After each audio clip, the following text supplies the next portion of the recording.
श्री स्वामी समर्थ. अशक्य ही शक्य करतील स्वामी, या एका वाक्यानं मनाला कितीतरी धीर येतो. भक्तांचं मनोबल वाढवण्यासाठी स्वामींचं हे एक वाक्यच पुरेसं असतं. स्वामी सेवा करणाऱ्या प्रत्येकाला तारक मंत्राचं आणि स्वामीनाम जपाचं महत्त्व माहीत आहे. स्वामी सेवा ही अत्यंत साधी आणि सोपी आहे. स्वामींनी कधी अवडंबर केला नाही आणि स्वामींना भक्तांनी केलेला दिखाऊपणा देखील अजिबातही आवडत नाही. त्यामुळं कोणत्याही प्रकारे अतिशय साध्या आणि सोप्या पद्धतीनं जेवढी तुम्ही स्वामींची सेवा कराल तेवढं स्वामींना अधिक आवडतं. भिवू नकोस, मी तुझ्या पाठीशी आहे, अशी आश्वस्त वचन देणारे श्री स्वामी समर्थ महाराज म्हणजे कोट्यावधी भाविकांचं श्रद्धास्थान. स्वामी समर्थांची शिकवण, बोध हा कालातीत असून हजारो भक्तगण दररोज नियमित आणि न चुकता स्वामींना पूजन आणि भजत असतात. आताच्या काळातही स्वामी पाठीशी असल्याचा प्रत्येकाला आणि शेकडो भाविकांना येतो. आपल्या समस्या आणि अडचणींच्या काळामध्ये स्वामी आपल्यासोबत असतात असाही अनुभव काहीजण आपल्याला सांगताना दिसून येतात. आपण यामध्ये श्री स्वामी समर्थ स्तोत्र, श्री स्वामी समर्थ तारक मंत्र, स्वामी चरित्र सारामृत, श्री गुरुलीलामृत अशा अनेक गोष्टींचं पठण आणि वाचन स्वामींच्या सेवेसाठी करत असतो. या सगळ्या गोष्टी जेव्हा आपण वाचत असतो त्यावेळेस एक गोष्ट आपल्याला आवर्जून करायची असते, ती म्हणजे श्री स्वामी समर्थ स्तवन. तारक मंत्रा इतकंच प्रभावी आणि लाभदायी फलदायी असलेलं हे श्री स्वामी समर्थ स्तवन आपण आपल्या पूजनासाठी असायलाच हवं. कोणत्याही गोष्टीची स्वामी सेवा करत असताना किंवा कोणत्याही पद्धतीची स्वामी सेवा करत असताना सुरुवातीला जेव्हा तुम्ही हे श्री स्वामी समर्थ स्तवन म्हणता त्यानंतरच तुमच्या सेवेची फलप्राप्ती मिळण्यास अतिशय फायदा होतो आणि तुमची सेवा फळाला जाते. कोणतीही स्वामी सेवा ह्या श्री स्वामी समर्थ स्तवनाशिवाय अपूर्णच असं देखील आपण म्हणू शकतो. मात्र हे स्वामी समर्थ स्तवन का म्हणायचं याचा अर्थ आपल्याला माहीत आहे का? बऱ्याच वेळा आपण तारक मंत्राचा अर्थ, तारक मंत्र अभिमंत्रित पाणी कसं करायचं अशा बऱ्याच गोष्टींची माहिती घेतलेली आहे. मात्र या सगळ्यांसोबतच आपण श्री स्वामी समर्थांच्या स्तवनाबद्दलची देखील माहिती घेणं आवश्यक आहे. बऱ्याच वेळा आपल्याला ती माहिती अनेक ठिकाणाहून शोधली तरी देखील सापडत नाही. चला तर मग आजच्या या व्हिडिओमध्ये मी तुम्हाला श्री स्वामी समर्थांचे स्तवन जे आहे त्याची अर्थासहित माहिती सांगते आणि मग तुमच्या लक्षात येईल की स्वामींची जेव्हा आपण पूजा करत असतो आणि सेवा करतो त्यावेळेस हे स्तवन का इतकं महत्त्वाचं आहे.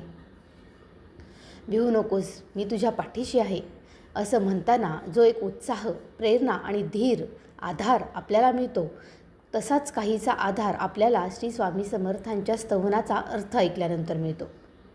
व्हिडिओला शेवटपर्यंत व्यवस्थित ऐका आणि मग त्यानंतरच जाणून घ्या की खरंच श्री स्वामी समर्थ स्तवन का गरजेचं आहे ते. तत्पूर्वी जर आपल्या चॅनेलला तुम्ही लाईक, सबस्क्राईब आणि शेअर जर केलं नसेल तर अवश्य करा, कारण की आपला हा चॅनेल आणि व्हिडिओ तुमच्यासाठी अतिशय महत्त्वपूर्ण असतो हे आपल्याला माहीतच आहे. लाईक बटन केल्यानंतर आपल्याला हाईपचं एक जे बटन येईल ते देखील तुम्हाला अवश्य क्लिक करायचं आहे. आपल्या व्हिडिओसाठी तुमचे ते एक हाईप बटन देखील माझ्यासाठी खूप महत्त्वाचं ठरेल. चला तर मग व्हिडिओला सुरुवात करूया.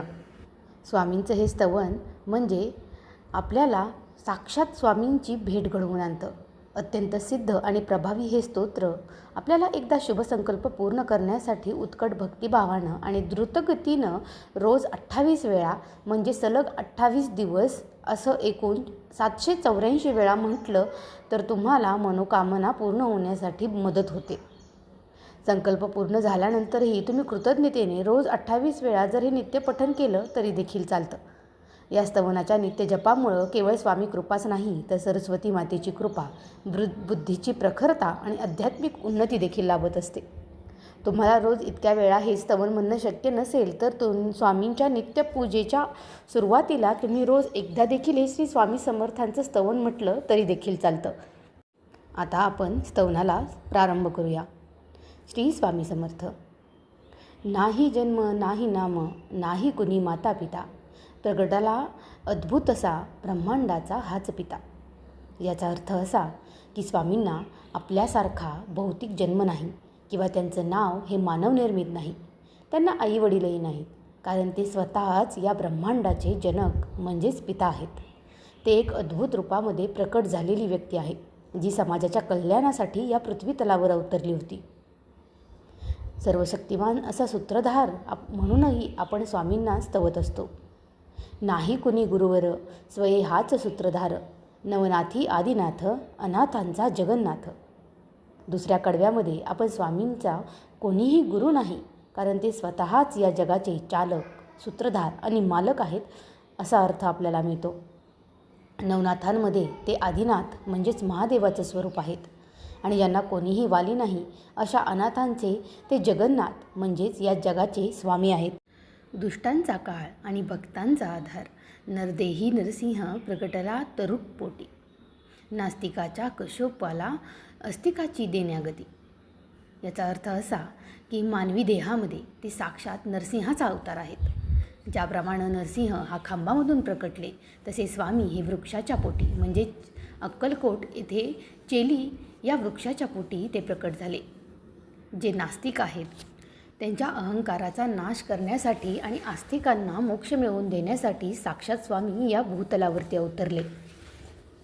कधी चाले पाण्यावरी, कधी धावे अधांतरी, यमा वाटे ज्याची भीती, योगेश्वर हाच यती. स्वामींच्या या लीला अतर्क्य आहेत. ते पाण्यावरून कधी चालतात तर कधी हवेतही संचार करू शकतात. इतकी ताकद त्यांच्यामध्ये आहे. साक्षात यमराज ज्यांना घाबरतात असे हे थोर योगी योगेश्वर आणि यती म्हणजे संन्यासी आहेत. कधी जाई हिमाचली, कधी गिरी अरवली, कधी नर्मदेच्या काठी, कधी वसे भीमातटी. स्वामींचं वास्तव्य हे सर्वत्र आहे असा याचा अर्थ होतो. अक्कलकोटमध्ये जरी यांचा जन्म झाला असेल तरी तुम्ही कोणत्याही कानाकोपऱ्यामधून स्वामींना आशीर्वाद देण्यासाठी जर हाक दिली तर स्वामी तेथे अवतरतात. कधी ते हिमालयात असतात तर कधी तुम्हाला अरवली पर्वतावरती भेटतील, कधी नर्मदा नदी तर कधी भीमा नदीच्या म्हणजेच पंढरपूर आणि गाणगापूरच्या क्षेत्रावरती त्या तीरावरती तुम्हाला बघताना दर्शन देताना आपले स्वामी भेटतील. त्यामुळं तुम्ही कुठे जरी असाल तरी आपल्या स्वामींची भक्ती करण्यास अजिबातही विसरू नका. कालीमाता बोले संगे, बोले कन्याकुमारीही, अन्नपूर्णा ज्याचे हाती, दत्तगुरू एकमुखी. साक्षात कालीमाता आणि कन्याकुमारी देवी हे देखील स्वामींशी संवाद साधताना आपल्याला दिसतात. त्यांच्या हातामध्ये अन्नपूर्णेचा आशीर्वाद आहे. त्यामुळंच कधीही तुम्ही जर अक्कलकोटला गेला तर तुम्ही कधीही उपाशी येत नाही. स्वामींच्या दरबारामध्ये कोणीही कधीही भुकेला राहत नाही आणि ते प्रत्यक्ष दत्तगुरू स्वरूप आहेत. त्यामुळे स्वामींच्या ह्या रूपामध्ये आपल्याला असंख्य देवांची देखील दृष्टी पडते किंवा आपल्याला असंख्य देवांचं दर्शन देखील होत असतं. भारताच्या कानोकानी गेला स्वयं चिंतामणी, सुखी व्हावे सारे जन, तेथे धावे जनार्दन. या कडव्याचा अर्थ असा की भारताच्या कानाकोपऱ्यामध्ये स्वामी स्वतः फिरलेले आहेत. ज्यांना आपण चिंतामणी असं म्हणतो म्हणजे चिंता दूर करणारे. जगामधील सर्व लोक सुखी व्हावेत अशी ज्यांची मनापासून इच्छा आहे असे स्वामी आपण जिथे आर्त हाक मारेल त्या ठिकाणी आपल्याला भेटतात. तिथे हे जनार्दन आपल्यासाठी धावून येतात. त्यामुळं कोणत्याही प्रसंगात कोणत्याही कठीण ठिकाणी तुम्ही जिथे असाल तिथून जर तुम्ही स्वामींना मनोभावे विनवणी केली किंवा आळवणी केली तर स्वामी तुमच्यासाठी कोणत्या ना कोणत्या रूपामध्ये अवश्य प्रकट होतील. प्रज्ञापुरी स्थिर झाला मध्यान्नीचा रविप्रत, रामानुज करी भावे स्वामी पदा दंडवत. याचा अर्थ असा होतो की शेवटी स्वामी प्रज्ञापुरीत म्हणजे अक्कलकोट येथे मध्यान्नीच्या सूर्यासारखे तेजस्वी होऊन स्थिर झाले. नाना महाराज करंदीकर यांनी अत्यंत भक्तिभावानं स्वामींच्या चरणी साष्टांग दंडवत घालत आपल्या या स्तवनामधून शेवटच्या कडव्यामध्ये अशी शरणागती पत्करलेली आहे. स्वामींनी आपलं अवतार कार्य समाप्तीच्या अगोदर आपण या समाजासाठी काय करणार आहोत आणि त्यांनी आपल्या जाण्याच्या नंतर सर्व भक्तांनी कशा पद्धतीने जर सेवा केली तर मी तुमच्यासाठी ह्या कलियुगातही आहे याची खूण प्रत्येक ठिकाणी आपल्यासाठी ठेवलेली आपल्याला दिसते. त्यामुळं श्री स्वामी समर्थांची सेवा करत असताना तुम्ही अजिबातही चुकू नका. कोणतीही गोष्ट जर तुम्ही मनोभावे, प्रेमाने, विश्वासाने आणि भक्तीने जर केली तर त्याची फलप्राप्ती ही आपल्याला 100% मिळते. स्वामी भक्तांनो, स्वामी स्तवन हे परमपूज्य नाना महाराज करंदीकर यांनी रचलेलं अत्यंत सिद्ध आणि रसाळ स्तोत्र आहे. या स्तोत्राच्या प्रत्येक ओळीमध्ये स्वामी परब्रह्म स्वरूप आणि त्यांच्या विविध लीलांचं वर्णन आपण पाहतो. एखादा शुभ संकल्प पूर्ण करण्यासाठी हे स्तवन तुम्ही वेगानं आणि उत्कट भावनेनं म्हणायचं आहे. रोज 28 वेळा याप्रमाणे 28 दिवस जर तुम्ही सतत पाठ केला तर तुमचं एक मंडळ पूर्ण होतं, जे एकूण 784 वेळा मोजलं जातं. अशक्य वाटणाऱ्या गोष्टीही यामुळं साध्य होतात. त्यामुळं तुम्हाला रोज 28 वेळा याप्रमाणे 28 दिवस हे सतत पठण करायचं आहे. असं केल्यानं तुम्हाला जेव्हा तुमची फलप्राप्ती होईल त्यानंतर देखील तुम्हाला कृतज्ञता म्हणून रोज किमान 28 वेळा हे स्तवन पठण चालू ठेवायचं आहे. या स्तवनाच्या नित्यपठणानं तुमची बुद्धी तल्लख होईल. सरस्वती मातेचीही विशेष म्हणजे यामुळं तुमच्यावरती कृपा होते. तुम्ही जर या स्तवनाचा सराव केवळ मानसिक शांती देणार नाही तर तुमच्या जीवनामधील अडथळे दूर करून स्वामींच्या चैतन्याची आणि त्यांच्या अस्तित्वाची जाणीव देखील तुम्हाला ह्या स्तवनामुळे झाल्याशिवाय राहत नाही. त्यामुळं अवश्य तुमचे स्वामी सेवा करत असताना श्री स्वामी समर्थ स्तवन हे नित्यसेवेमध्ये देखील एकदा तरी का होईना तुम्हाला म्हणायचंच आहे आणि पठण करायचंच आहे. तर अशा पद्धतीनं श्री स्वामी समर्थ स्तवनाची संपूर्ण माहिती आपण आजच्या या व्हिडिओमध्ये पाहिलेली आहे. तुम्हाला हा व्हिडिओ कसा वाटला ते देखील मला अवश्य सांगा. व्हिडिओ आवडला असेल तर आपल्या कमेंटमध्ये श्री स्वामी समर्थ म्हणून अवश्य कमेंट करा. यासोबतच अनेक स्वामी भक्तांना श्री स्वामी समर्थ स्तवनाचा खरा अर्थ अजूनही माहीत नाही. त्यामुळं त्यांच्यापर्यंत हा जरूर पोहोचवा. त्यासाठी आपल्या व्हिडिओला शेअर करा.